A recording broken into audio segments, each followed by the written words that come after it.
Hello everyone, welcome to my channel. It's Clay from Clay's Collections. It's been a while. I apologize for not being able to get a video out lately. It's been several weeks, but life is full sometimes, and it's been full, and honestly it was kind of nice to have a little break, not have to worry about getting things out.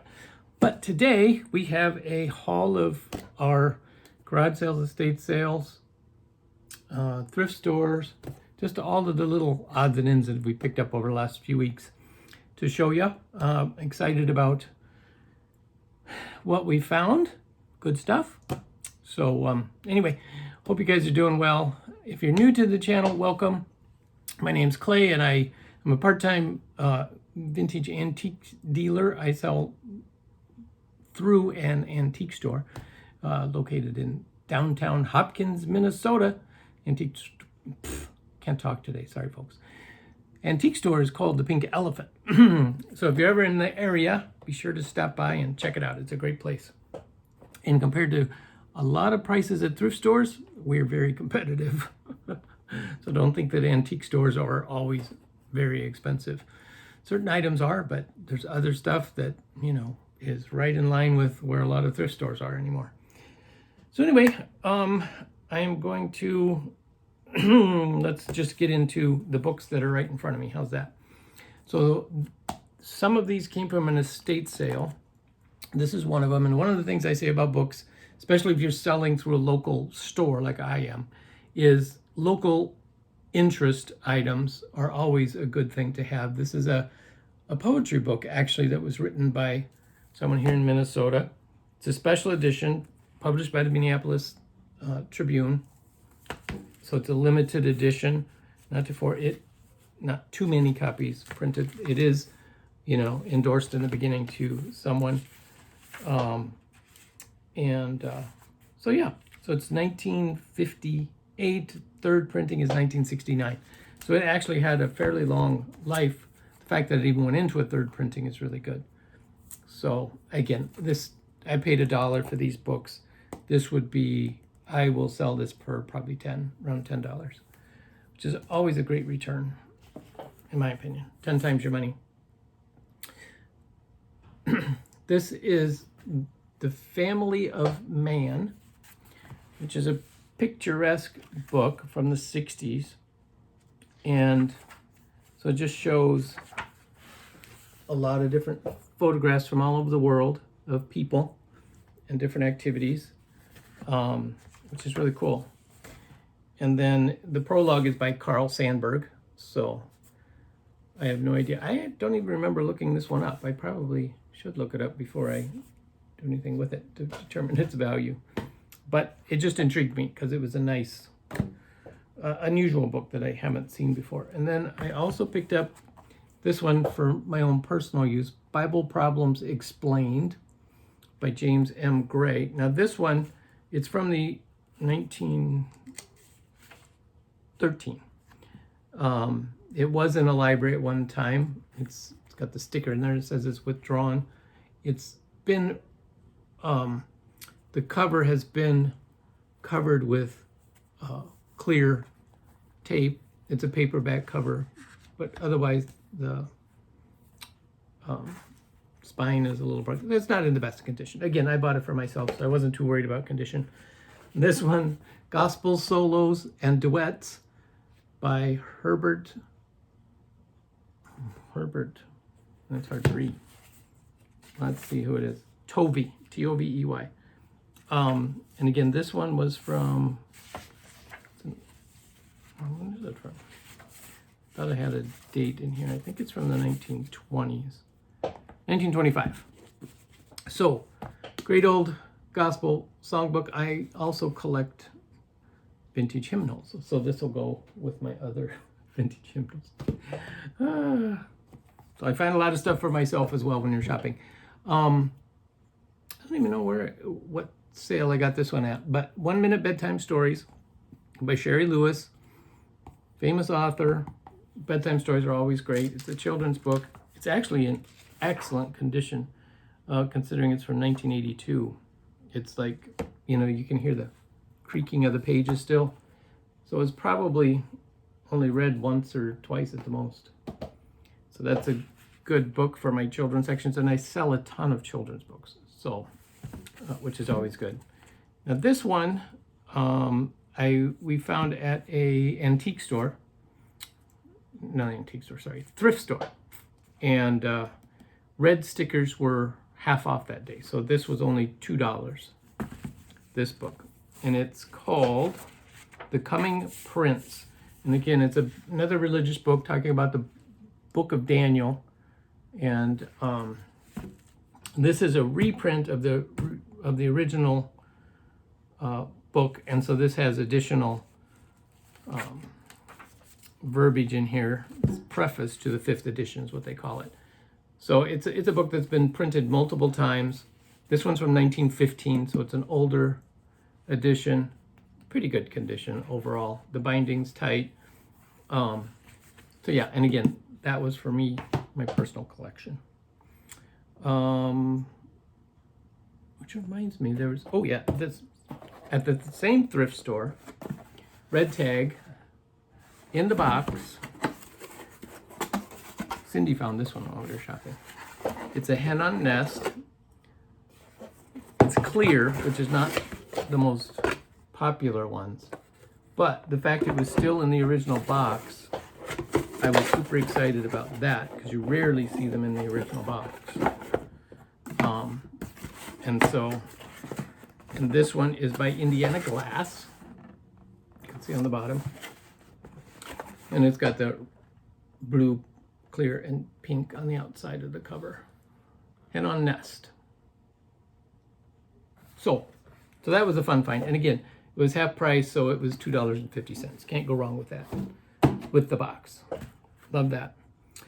All right, then Cindy was shopping when she was in another town. She stopped at some garage sales. She found this beautiful glass bird.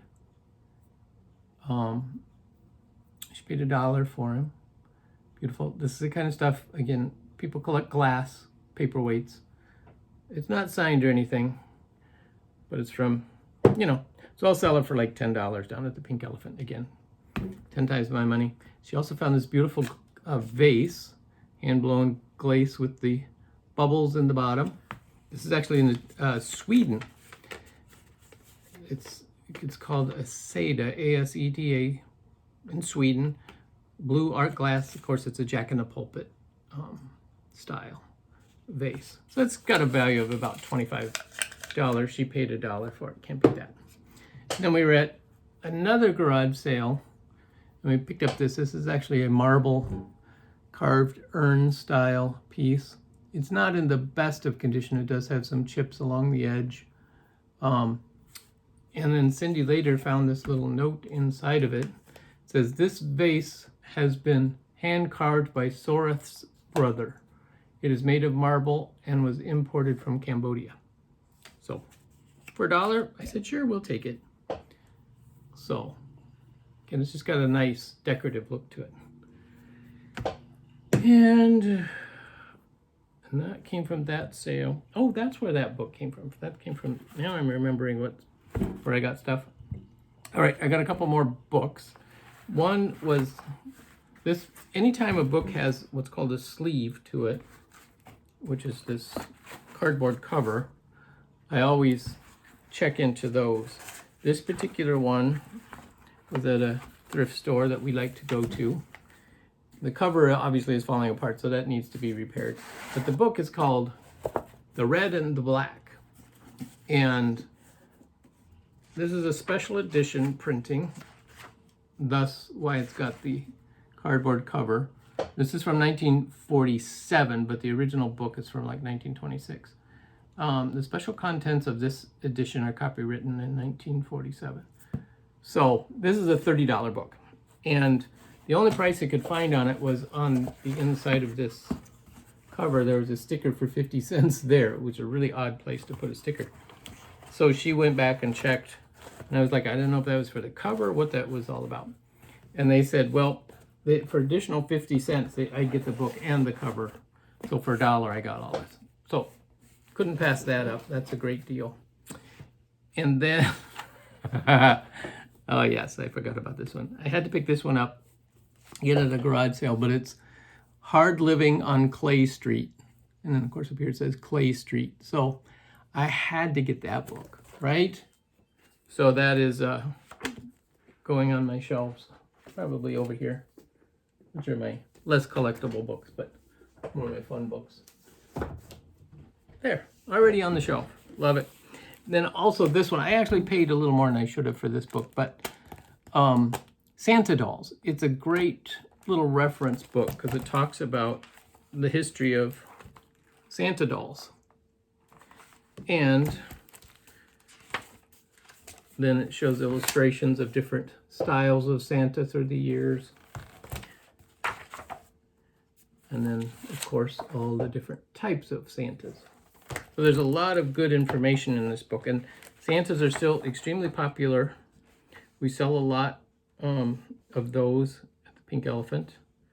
So this has different people who are known for making different Santas as well. It features different people. So I thought, well, I can sell the book for $10, but at the same time, I can glean some additional knowledge of them as well.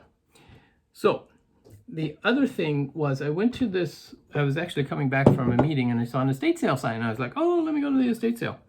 So I stopped and it was one of those sales that, I mean, I only had like 15 minutes and I wish I had hours. It was one of those. It was a fabulous sale for stuff that I deal with. I had tons of books, but I didn't have time to go through the books.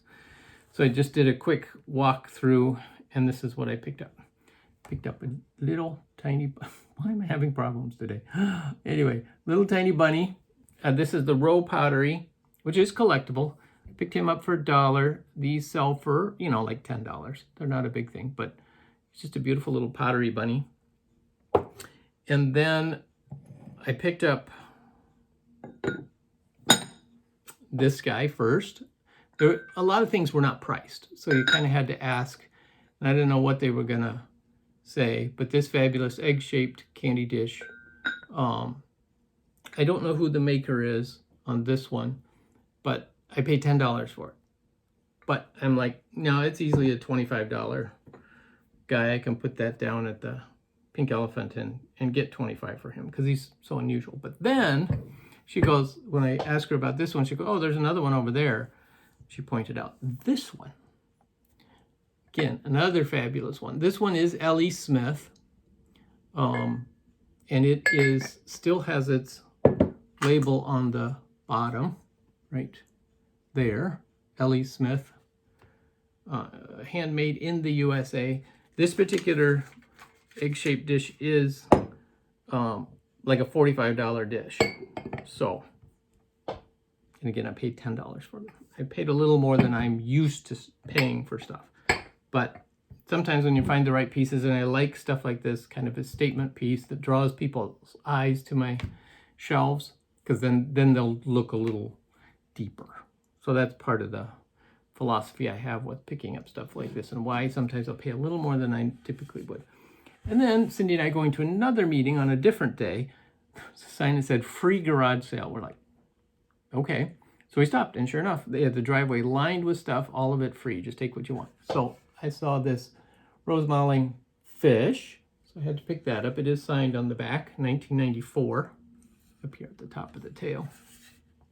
You know, it's got a few nicks to the paint, but still a nice little dish for free.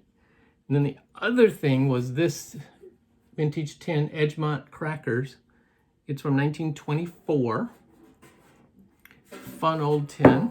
Got some great, you know, age to it and some age marks. So for free, couldn't pass those things up. So that is our short little haul from the last few weeks as we've been out doing our thing, more just stopping at stuff as we're going to other events or coming from other events.